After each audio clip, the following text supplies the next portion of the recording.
अस्सलामुअलैकुम। मोहम्मद अज़हर सिद्दीक अपने YouTube channel के साथ हाजिर खिदमत है। सियासत पे बातें, केसेस पे बातें। एक इशू के ऊपर फरमाइश थी, मैंने सोचा उसका जवाब वीलॉग के ज़रिए दें कि आईन पाकिस्तान 1973 एक इमरानी मुआहदा, इट्स ए सोशल कॉन्ट्रैक्ट। ये माखज़ है तमाम कवानीन का। इसमें जो सबसे अहम चैप्टर जो है ना, वो फंडामेंटल राइट्स है और प्रिंसिपल ऑफ पॉलिसी है। वीलॉग चूँकि ज़्यादा लंबा हो जाना है, तो आज हम सिर्फ बात यानी ये जो उठना बैठना जीना सोना, एसोसिएशन बनाना, पार्कों में जाना, डिस्क्रिमिनेशन होना, जिंदगी की ज़मानत, कारोबार की ज़मानत, ये सब फंडामेंटल राइट्स में आते हैं।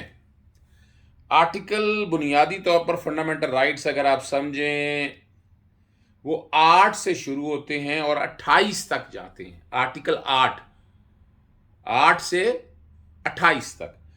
8वां आर्टिकल बड़ा अहम है।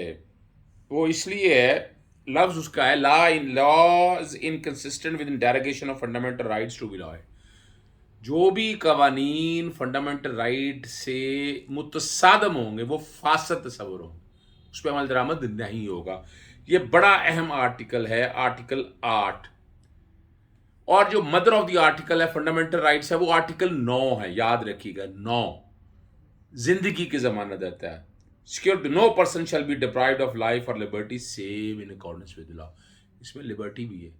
आपको जेल में नहीं डाल जब तक कानून ना कहे। आप जेल में बंद नहीं किया जा सकता, आपको हफ्से बेजामा नहीं रखा जा सकता है। ये बड़ा वाज़ेह तौर पर क्लैरिटी है। आर्टिकल 10 है safeguard as to arrest and detention. क्या आपको यानी अरेस्ट और डिटेंशन के कॉन्टेक्स्ट में क्या क्या आपको सहूलियात देनी है। 24 घंटे के अंदर आपको अदालत में पेश होना है, वकील की सहूलत फराहम होनी है, आपको रीज़न्स बताने हैं कि गिरफ़्तार क्यों किया, आपको वजूहात बतानी है। और सिर्फ ये उस पर इतलाक़ नहीं है, उसका सब आर्टिकल 9 है। Nothing in this article shall apply to any person home for the time being is an enemy alien. Article 10A इजाफा हुआ है राइट टू फेयर ट्रायल। बड़ा जिक्र करते हैं राइट टू फेयर ट्रायल, कि आपको ट्रायल का मुनासिब हक होना चाहिए। आर्टिकल 10 है, बड़ा आर्टिकल है। For the determination of civil rights and obligation यानी criminal charge against him a person shall be entitled to a fair trial and due process. आगे आर्टिकल 11 जो है वो slavery, forced labour etcetera prohibit करता है। Slavery नहीं इजाज़त है, फोर्स लेबर नहीं है, इसको रोकता है, प्रोहिबिटेड करता है। प्रोटेक्शन अगेंस्ट रिट्रोस्पेक्टिव पनिशमेंट, माजी से इतलाक़ नहीं हो सकता सज़ा का, ये देता है। ये बड़ा वाज़ेह तौर पर। और कानून के मुताबिक जो सज़ाएँ हैं, for an offence by penalty greater than or a kind of different form the penalty prescribe, यानी जो जुर्म से ज़्यादा, यानी कि एक जुर्म की सज़ा दी हुई 10 साल, तो उसको 14 साल नहीं दी जा सकती। ये कानून रोकता है आईन पाकिस्तान। और आर्टिकल 13 बड़ा अहम है, protection against double punishment and self incrimination. दोहरी सज़ा नहीं दी जा सकती एक ही जुर्म में, ये रोकता है। ये फंडामेंटल राइट अगर दी जाएगी तो वो वाइड होगा, फासिद तस्वर होगा।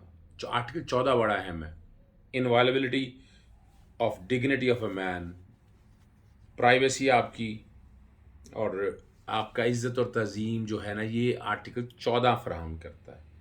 फिर आर्टिकल 15 जो है ना, ये आपकी फ्रीडम ऑफ मूवमेंट है, जहाँ मर्जी जाना चाहें, फिरना चाहें आप। इन आर्टिकल्स में आगे जब मैं पढ़ूंगा, जो कॉन्सेप्ट आपको देना है रीजनेबल रिस्ट्रिक्शन का, कैप किया हुआ है कि आपको आज़ादी तो है खुली, मगर उसके आगे राइडर लगाए हुए हैं। क्या क्या? Impose by law in the public interest में कोई कानून ने पाबंदी लगाई है। Enter and move freely throughout Pakistan and to reside and settle in any part thereof, किसी मुल्क में भी किसी जगह जा सकते हैं, कहीं भी सेट, मगर अगर पाबंदी लगाई है कानून ने तब नहीं। फ्रीडम ऑफ असेंबली आर्टिकल 16, कहाँ भी इकट्ठे हो सकते हैं अफराद। आर्टिकल 144 देखिए, आप पाबंदी लगा के आप रोक देते हैं 4 या 4 से ज़्यादा अफराद इकट्ठे हो जाए, लेकिन वैसे ही आर्टिकल 16 जो है वो फ्रीडम ऑफ असेंबली फराहम करता है। और इसमें भी सब्जेक्ट टू रीजनेबल रिस्ट्रिक्शन है, impose by law in the interest of a public order को सामने रखते हुए। अब फ्रीडम ऑफ एसोसिएशन है कि आपको तंजीमें या एसोसिएशन या पॉलिटिकल पार्टीज बनाने का इख्तियार है। Every citizen have the right to form association और यूनियंस, और इसी के अंदर आर्टिकल 17(2) के अंदर है कि जिसमें आप बाकायदा क्या कहते हैं सियासी जमातें बना सकते हैं। आर्टिकल 18 आपको आज़ादी फराहम करता है ट्रेड, बिजनेस और प्रोफेशन के हवाले से। आज़ादी रेगुलेट किया जा सकता है, यह आर्टिकल 18 कहता है, ये साथ किसको रेगुलेट किया जा सकता है। और देखें, रीजनेबल रिस्ट्रिक्शन का प्रिंसिपल हर जगह है कि लॉफुल बिजनेस, यानी कारोबारी आदमी, मैं स्मगलिंग शुरू कर दूं तो क्या मैं ये कारोबार है? नहीं, ये नहीं आ सकता। स्मगलिंग लॉफुल बिजनेस नहीं है। तो जो लॉफुल बिजनेस और प्रोफेशन है वो आप कर सकते हैं, वो इजाज़त है। और आर्टिकल 19 फ्रीडम ऑफ स्पीच, जिसकी बड़ी बातें होती हैं, मैं बड़ा जिक्र करता होता हूँ, आपको आज़ादी है, लेकिन इसके साथ जो रीजनेबल रिस्ट्रिक्शन है वो याद रखिएगा, जो कैप लगाए हुए हैं। Interest of glory of Islam, खिलाफ इस्लाम बातें नहीं हो सकती, और द इंटेग्रिटी, सिक्योरिटी और डिफेंस ऑफ पाकिस्तान पे और any part thereof friendly relation with foreign state, public order, decency और मोरालिटी, और in relation to contempt of court, जो हमने मान लीजिए मर्जी अदालतों के वाले से बात करते नहीं, ऐसा नहीं है। कमीशन और इंसाइटमेंट ऑफ एन ऑफेंस, कि आप या तरगीब देने के जुर्म करें। अब राइट टू इन्फॉर्मेशन नया आर्टिकल ऐड हुआ था कि आपको हर इन्फॉर्मेशन लेने की आज़ादी है। आर्टिकल 20 है freedom to profess religion and to manage religious institution, कि आपको ये फंडामेंटल राइट क्या करता है कि आप कोई भी रिलीजन आपका आप वो कर सकते हैं, आप अपने मजहबी इदारे बना सकते हैं, इबादत की का जगह बना सकते हैं। आर्टिकल 21 करता है safeguard against taxation for the purpose of any particular religion, किसी खास पब्लिक जो रिलीजन है ना उसके अगेंस्ट आप कोई टैक्स नहीं लगा सकते। Safeguard as to educational institution respect of religion etcetera. इसी तरह तालीम में मिसाल के तौर पर अगर क्रिश्चियन अगर आ गया मुसलमान स्कूलों में तो उसको उसकी तालीम उसके मुताबिक दी जा सकेगी, उसको ये प्रोटेक्शन है। प्रोविजन एज टू प्रॉपर्टी, बड़े अहम आर्टिकल हैं। ये भी reasonable restriction impose by law in the public interest है कि आप जायदाद जहां मर्जी रख सकते हैं, आपका ये हक है, मगर रीजनेबल रिस्ट्रिक्शन अगर लगाई है, कानून ने लगाई है, फिर नहीं है। रिस्ट्रिक्शन राइटर्स हैं ये लगे हुए। प्रोटेक्शन ऑफ प्रॉपर्टी राइट, आप अपने प्रॉपर्टी जितनी भी ली हैं उसको आपके पास हैं। इसी में एक्चुअली एक्विजिशन आता है कि आप जो लैंड एक्वायर कर लेते हैं। ऑल्दो कॉलोनियल लॉ है, मैं इसके लॉ के बड़ा सख्त खिलाफ हूँ, इस लॉ के, कॉलोनियल लॉ के, एक्विजिशन के लॉ के खिलाफ। मैं नहीं समझता ये बेहतर है, ये लॉ तब्दील होना चाहिए, कानून तब्दील होना चाहिए। इंडिया के अंदर एडिक्वेट प्रोटेक्शन दे दी हुई है उन्होंने, कंपनसेशन का भी है, रीसेटलमेंट का है, रिहेबिलिटेशन का भी है, और फेयर कंपनसेशन मिलती है, लेकिन हमारे यहाँ कानून में ऐसा नहीं है। आर्टिकल 25 बराबरी की बात करता है, इक्वलिटी ऑफ सिटीजन की बात करता है कि सारे कानून की नज़र में बराबर है, लेकिन और औरतों के हवाले से और बच्चों के हवाले से ये स्पेशल कवानीन बनाने की इजाज़त देता है। राइट टू एजुकेशन आर्टिकल 25 आया, इस पर भी अमल दरामद नहीं हो रहा, और ये है 5 से 16 साल तक के बच्चों को मुफ्त तालीम देनी है, चाहे प्राइवेट हो या, लेकिन प्राइवेट जब कंट्रीब्यूट नहीं कर सकते तो उसमें right to free education act बना है, फिर बात करेंगे उसके ऊपर, वो आप सर्टेन परसेंटेज दे सकते हैं, लेकिन यहाँ नहीं हो रहा। Non discrimination respect access to public places के अंदर भी ये नॉन डिस्क्रिमिनेशन होनी है, यानी कि इस क्लास को जाने दें, इस क्लास को जाने दें, ऐसा बिल्कुल इजाज़त नहीं है। Safeguard against discrimination service, मुलाजमत में भी ऐसी कोई रिस्ट्रिक्शन नहीं है, ये आर्टिकल 27 बात करता है। आर्टिकल 28 बात करता है preservation of language, script and culture, आपका जो है ना आर्टिकल 21 में 251 उर्दू की बात करता है, उसको सामने रखते कि distinct language, script, culture shall have the right to preserve and promote the same subject to law establish institution for that purpose. ये रिस्ट्रिक्शन थोड़ी सी लगाई हुई हैं।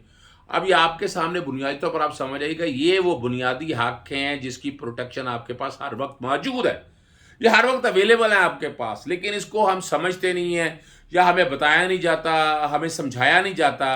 और याद रखना है, ये फंडामेंटल राइट्स है, ये इनकी एनफोर्समेंट के लिए ही तो आर्टिकल 199 है, रिट दायर करते हैं आप कोर्ट के अंदर कि ये मेरे राइट वायलेट हो रहे हैं, हाई कोर्ट को कहते हैं उसके टेरिटोरियल जुरिस के दरमियान कि मेरे राइट को एनफोर्स करें। इसी तरह जो पब्लिक इंटरेस्ट, पब्लिक इंपॉर्टेंस की बात हो तो आर्टिकल 184(3) सुप्रीम कोर्ट में सुओ मोटो पावर जब लेते हैं, बराह रास्त सुप्रीम कोर्ट में जा सकते हैं, वो आर्टिकल 184(3) की बात है, और सुप्रीम कोर्ट के पास इख्तियार है सुओ मोटो का भी, लेकिन एनफोर्समेंट ऑफ फंडामेंटल राइट और क्वेश्चन ऑफ पब्लिक इंपॉर्टेंस है। आर्टिकल 199 की तरह वास्ट पावर है, लेकिन 184 के अंदर बड़े इख्तियारात हैं और इस पर बड़ी जजमेंट्स हैं आपके आपके सामने। जस्टिस साकिब निसार साहब ने वो काम किया, पब्लिक इंटरेस्ट 184(3) के तारीख में ऐसा काम नहीं हुआ। उम्मीद रखता हूँ कि उस तरह के काम जारी और सारी रहेंगे। ये मुख्तसर सी बात आप लोगों के साथ शेयर इसलिए की, आप लोगों की डिमांड बहुत थी, इस पर क्लैरिटी के साथ आ जाए। और ये देखें 199 में से हाई कोर्ट को आज खुद नोटिस का इख्तियार नहीं, पुरानी जजमेंट्स मौजूद हैं। सुप्रीम कोर्ट को है वो ख़त पे अपने तय सू मोटो जुरिस्डिक्शन ले सकती है। आपके कोई मसाइल हैं पानी का, बिजली का, कई आपने अस्पतालों के हवाले से देखा, कीमतों के हवाले से देखा, मेडिकल फैसिलिटीज़ के हवाले से, जैसे साकिब साहब ने माहौल के हवाले से देखा, कितने उन्होंने काम किए। और फिर आम आदमी के मसाइल हल करने के लिए भी तारीखी काम है उनकी, वो तारीख में याद रखें। इजाज़त दीजिएगा। अस्सलाम वालेकुम, खुदा हाफिज़, पाकिस्तान।